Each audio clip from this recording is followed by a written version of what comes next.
Hey folks, this is Vincent Lee with Dad's Gaming Addiction, and today we're going to quickly review Lands of Galzyr. This is another one of those cozy review night video thingies that we typically do. I published an unboxing video recently, and now that we've played this, I think we're ready to give our impressions and our thoughts, because I can't speak for Ida Lee, but I think she wants to keep playing, and I don't want to stop playing. This is amazing. This is an amazing game. So, if you didn't watch my unboxing video, please do. And I'm going to try and keep this as spoiler-free as possible, because this is an adventure game that can be played either cooperatively or competitively. If you're going to play competitively, you're going to be competing for something called prestige.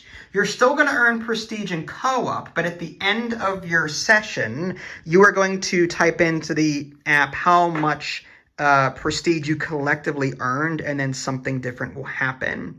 So the way the game is played, there is an ongoing story, and there's really no end to this game. So the game is broken up into sessions, and each session is typically a week long. Since we played cooperatively, we used this Harmony Global Status card, and it says here in a 2-player game, 7 days is our limit. So after this marker has gone by 7 days, we will observe the endgame effect for that card. And then we can do one of two things after we're done.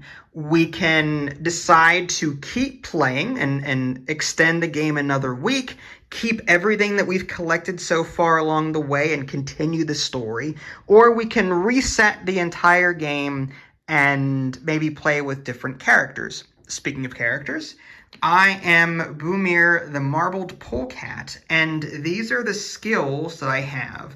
There are 6 skills in the game, and these are related to skill checks. When you go around the board and encounter scenes could come to play from locations, like there's a market scene, number 18, library scene, number 19, a dock scene, number 20. Some might come quests that you've picked up along the way, quests being these little purple tokens that sort of tie together with these quests over here. So you're going to typically move 2 spaces and then pick a scene. And again, scenes can come from a number of places. They could come from quests. They can come from companions that you've picked up along the way. You start with like your main character quest, so I've been busy doing that. So you move 2 spaces and you pick a scene. And typically scenes are like a choose your own adventure kind of thing, where I can't show you right now because I'm recording on my phone, but there is a website that you're going to go to, and you're going to type in the number of that scene, in this case 371. I would type that number in to the app. There's, in the book, there's like a website that you would go to. Here's a quick look at that. Book of Adventures. And the scene list is over here, and you type in the number of the scene that you're trying to read. So the app, the website is your storybook. This tells you what happens when you resolve that scene.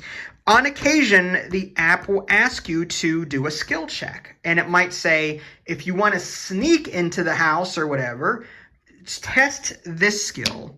If you want to intimidate, test this skill. And it'll tell you the difficulty of that test and different things like that. And when you decide on a particular result, like let's say you choose to sneak, for example, and it wants you to use, I don't know, the yellow survival skill, you're always going to roll 5 dice, and by default it's the black one. So typically you start with this with your dice rolls.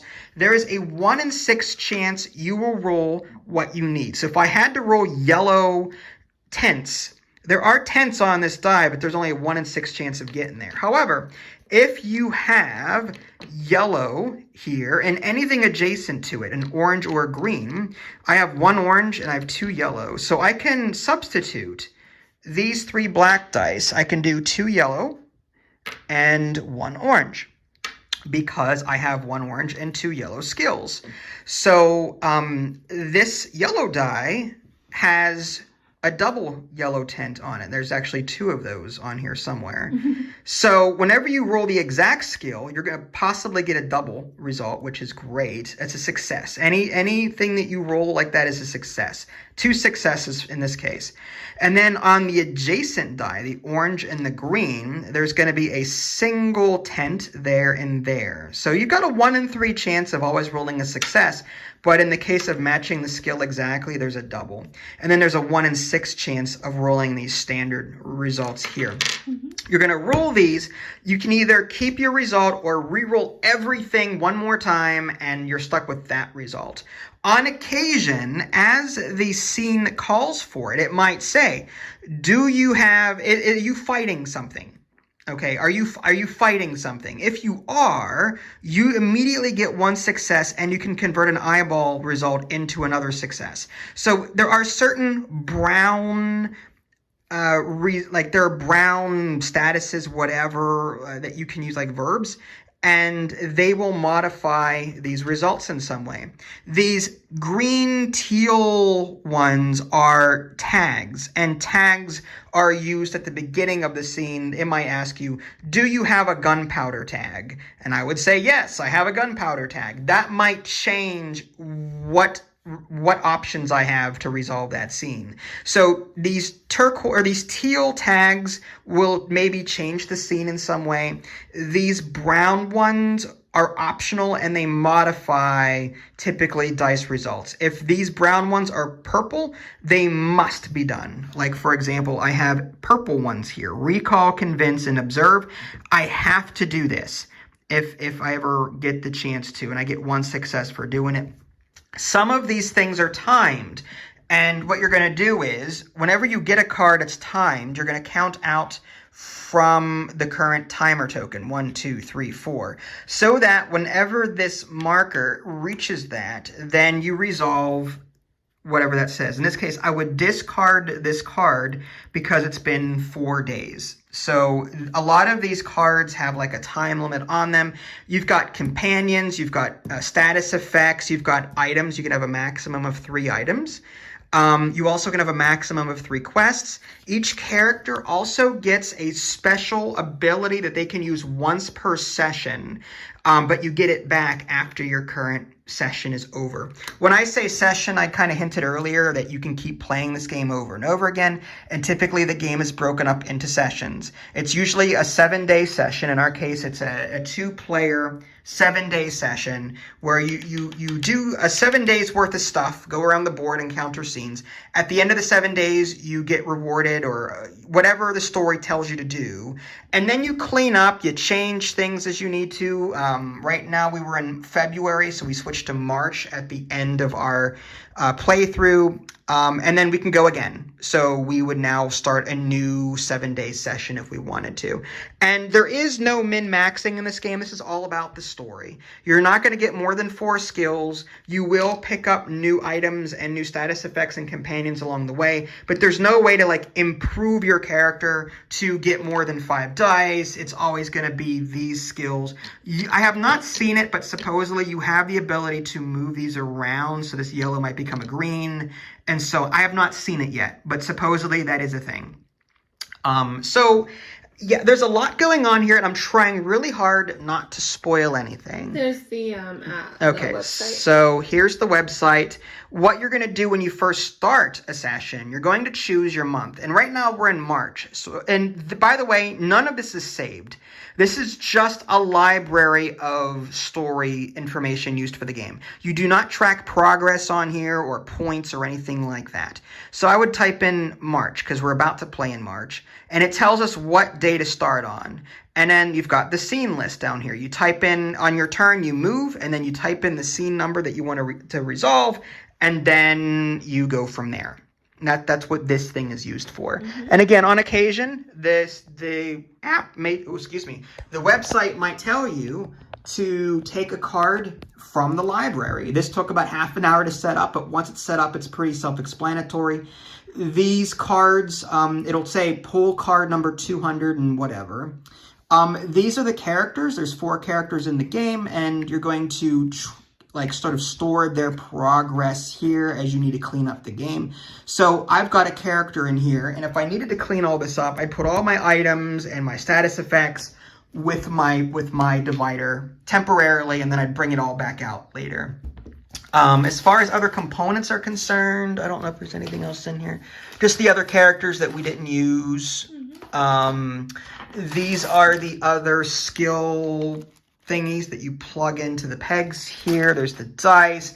These are the just random timer tokens that you would use to track status effects. So if I just got this card, I would pick any of these that I wanted to. It's just 2 matching ones. One would go here, and the other one would go 4 days out. 1, 2, 3, 4, like that. So one would go here, and one would go here. That's how you know which one to resolve, because they tie in together like that. So, with that said, without spoiling too much, what did you think? Oh my god, I love this game. It's fabulous. The only gripe that I have with it is that it's a lot to set up, and it's a lot to finish a game. Like, once you finish a game, you have to put things away, and if you have to change seasons, you have to take all the cards off, everything off, because you have to switch the board and put everything back. But oh my gosh, I love it. I love that you can be in one space with someone and actually use their skills. Yes. And you can use money, you can share money and things like that. It's so nice and co-op-y feeling like so that. There's a quest, for example. I don't want to spoil this, but it says meet this person. That little green handshake symbol means if there is someone else in your space, you can use their skills if they offer it to you. They can offer you gold or items or tags that they may have and help you out with your current scene. Yeah. And then at the end of the scene, it'll typically say your partner would earn 2 prestige or earn this card for helping you out. The scene will actually tell you that. Yeah. That's cool. I like that. The other gripe that I also have, though, is I wish it was more freeform. I wish it wasn't like paths. I wish we can just go from city to city or whatever, because there was a game that we had played that was kind of similar to this. Was it Legends of Seekers or something, or Destinies? No, it was that one that we were doing on the computer through the webcam, because there was a skill sheet and everything. Legends of Dragonholt. Yes, I think it was Fantasy Flight. That's right. Yeah, it was kind of similar to this, but it was very freeform in the sense that you can just go anywhere. And this one, you really have to go to paths, because I wanted to go here, but it takes you only move 2 spaces per turn, so you're going to spend time in the road. And typically when you're in the road like this, you can't do anything town related. So unless you've got a card that has a companion with a scene on it, typically when you're on the road, you're going to draw from this event deck. And this event deck will say, and I'll do one of the bottom ones, you resolve it from top down. Is it Monday? No. Are you in a settlement? No. Am I in grassland? Yes. So resolve scene number 310. They all say 310 for this one. But yeah, you get the idea. So there's always an event card that you can draw. New event cards get added to this deck.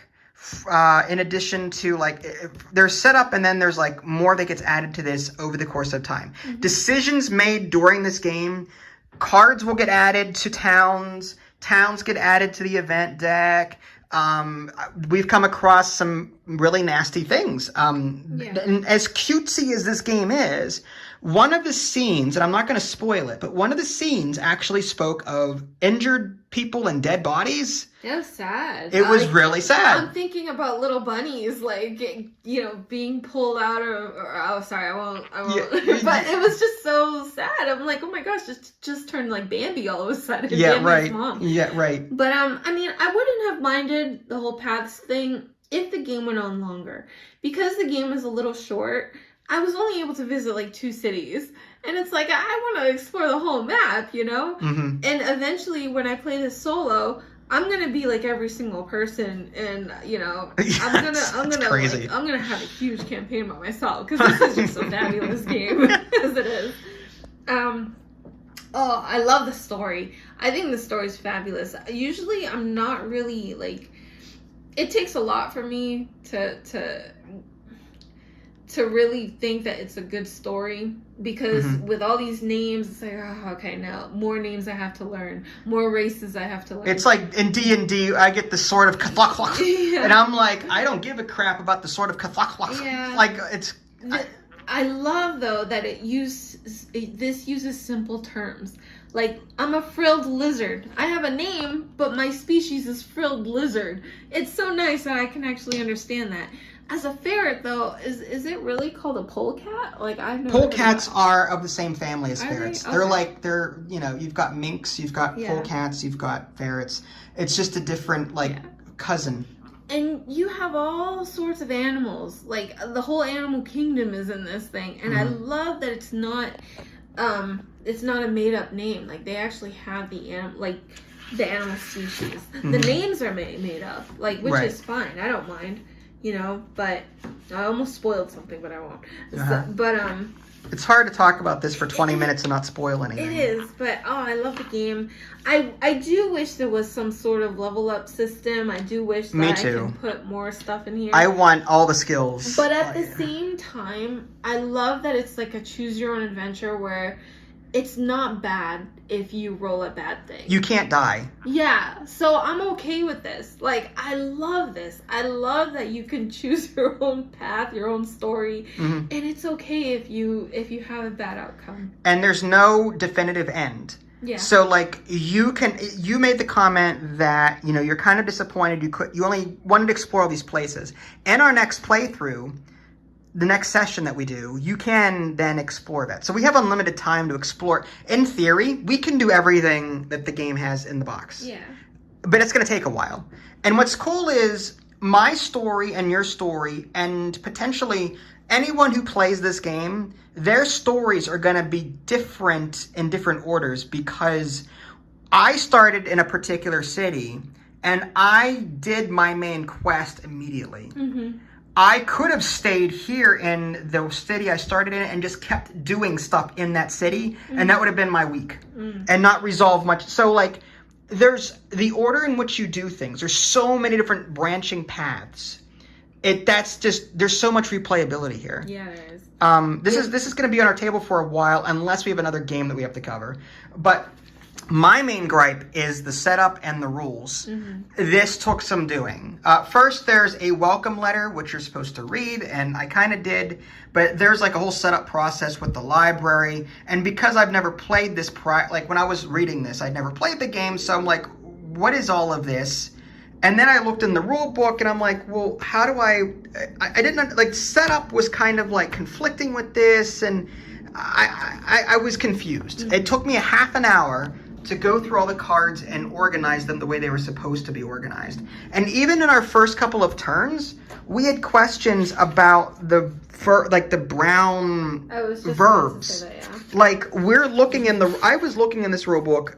The game mentions tags, but it doesn't really explain, look at all this stuff. It doesn't really explain what the brown really does, as far as I can tell. It's just... I'm grateful. Here's it says verbs, right? You may use an effect inside the brown verb box only if one of the verbs appear. So I guess it was there and I missed it, but purple boxes are mandatory. Okay, I did not see this in our off-camera session, but it's in here. It's just, it was hard for me to find. I was looking under the tag section trying to find it. There's a lot of information in here, and you're gonna have questions. Yeah, I'm appreciative that the developer actually went on Board Game Geek and was answering people's questions. Yeah. So that was really nice. So we're not the only ones confused by some of the mechanics. Is what I'm saying. The app has things on there that I'm reading, and we're supposed to do something with it, and it's wait a second, but it's not specified. It doesn't look like the cards. I don't know if that even makes any sense, but it was just very confusing. Well, it was for example, I could sneak, for example, and I was asking myself, it wasn't bolded in the text on the app, so I'm like, well, I have a sneak could I technically use sneak because I'm sneaking during this scene, that decision I'm making? Can I use this? And we're trying to figure out if we can. And ideally, yeah, we ended up doing it. Yeah, for new players, like for people who are playing this for the first time, you wouldn't know because it's not highlighted in purple, like in the app. It's not highlighted in brown or in teal or in orange. I wish in a white background. I wish the app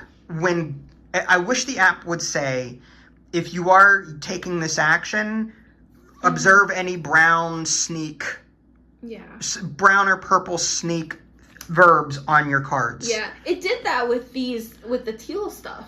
Yes, but it doesn't do that with the other. With the brown and purple verbs. But now that we know how to play, now that we know how to do it, it should be a lot smoother the next go around. Was your game time long? Like when we were playing, I felt like we've been playing this for 2 hours. 2 hours? It's 9:30. We started at 7:30.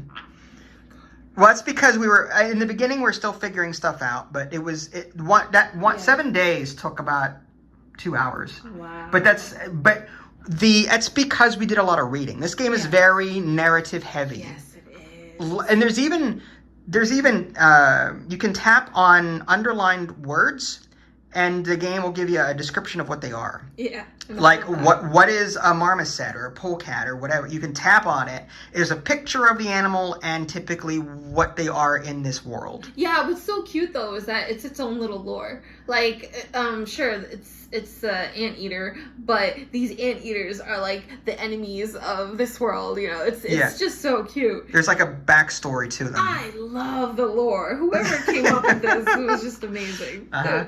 I want to watch a movie of this. I wish I was a comic book artist so I could do all the draw all these adventures that we're having. Mm-hmm. So you would definitely play this again. Oh my gosh, I want to play it again right now. I need a break. I know you do. But this will remain on our table and we are going to set up. As she indicated, this board is double-sided. We started in the month of February. Whenever you're doing setup, you're going to roll a die and it's 1 through 12. And it's indicative of January through December. But I chose February because we are literally in the month of February right now. And outside it's 30-some degrees. So I chose February. And at the end of our session, it told us to do away with the February card. And now we're into March. Yeah. And now we have to use the summer side of both the game board and the location card. So we need to flip this entire board over to the summer side. And these locations that are on these cities, like here's the 6 and 6 right here, they flip over and now they are on the non-snowy side. I'm sorry, real quick. I love that you can just roll a die and have that as a month chosen, or you can just choose. Yeah. Like if I want to play this on my birthday month, I can just play it on my birthday month, or whatever. It's whatever you want. It's so cute. I love that. Mm-hmm. There is a learning curve. I will say that there is my biggest gripe is sometimes the rules were confusing and the lack of a progression system. Yeah. You get progression through items, but you can only have a maximum of 3 and through status effects, but most of them are temporary. Mm-hmm. So I was hoping at some point to add more skills. I wonder if I can homebrew that at some point and just say, you know what?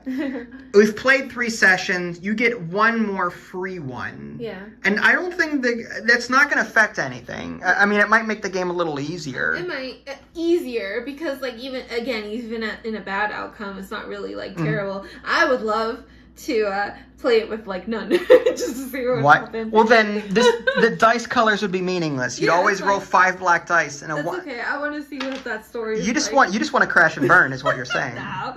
My lizard would be filled with status effects. Negative status effects. But I was scared about all these tokens, but these tokens are just trackers. All of these tokens are just to track the status effects and other things happening in the world. That's all they do. Yeah. These square ones track the player's prestige. And that is what this tracker here is. I ended the game with 9 and she got 7. Yeah. Together that's 16. We typed it into the app at the end and it told us what the story resolution was, but we can keep playing. Mm-hmm. We stay where we're at. I believe in there's a whole section of it saving the game. This is what you do, putting it back in the box, setting up a new game, and continue playing. If you want to reset the entire game, this is what you do. So there's like a whole list of things there. I just can't believe there's no shortage of quests to do in this game. You can either pick some up from here, or you can pick some up from these. You mean the scenes? Yeah, the scenes. The event decks. You can choose all these little scenes in the valleys. I mean, it was mind-boggling. Like, it was crazy. I love that you can just kind of go around picking every single sort of scene. You just have a limited amount of time to do it, but that's okay. When I was setting up this game, I was confused because I had to set up the quest deck, which were all these purple cards. Yeah. But I saw purple cards in here. I'm like, well, why aren't they with here? I'm like, do I put them in there with the other purples? Turns out no, and the reason is there are 2-part quests, 3-part quests. Yeah. So, for example, my main quest, I don't want to spoil it too much, but I'm on part 2 of this quest, and I had a 3-part quest for my main quest. So when it told me to, I actually pulled part 2 and part 3 out of here. Not out of here. This is like the random quest deck that you pull for these. Whenever you take one, you replace it with one of these. Oh, here. Interesting. Does it tell you to do that in the rule book? Yeah, or does it tell in the you rule to book. Do that on the cards? In the rule book. Oh, okay. Whenever you take a quest, you immediately replace it with a new one from the quest here. The quests here. Okay. But if it tells you specifically, you just completed this quest. Now draw card 203 or whatever, which is now a continuation of that quest. So that's why some quests are in here, and these are like the starter quests, but some of them have continuations in here. Interesting. Okay. Yeah. Yeah.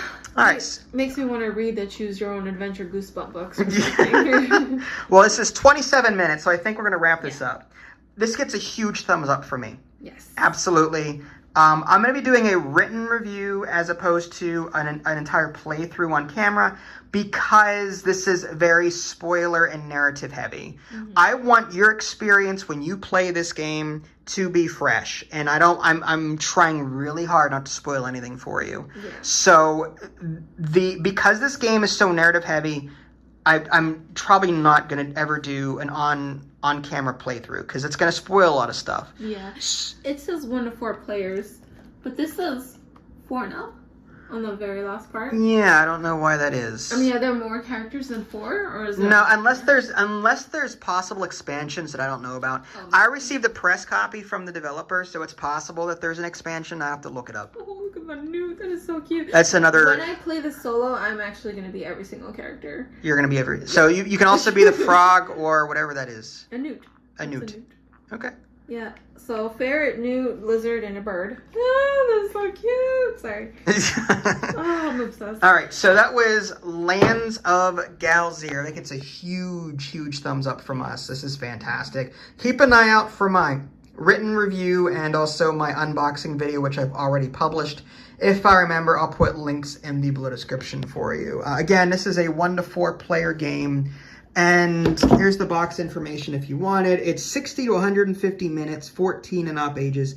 But keep in mind, this is an ongoing campaign kind of thing. So this is going to be a lot. Each session will take you about an hour, 2 hours. But you're going to be at this for a very long time if you decide to keep that campaign going. All right, well, this is Vincent Idley. Thanks for watching. We'll catch y'all next time. Take care. Bye, guys.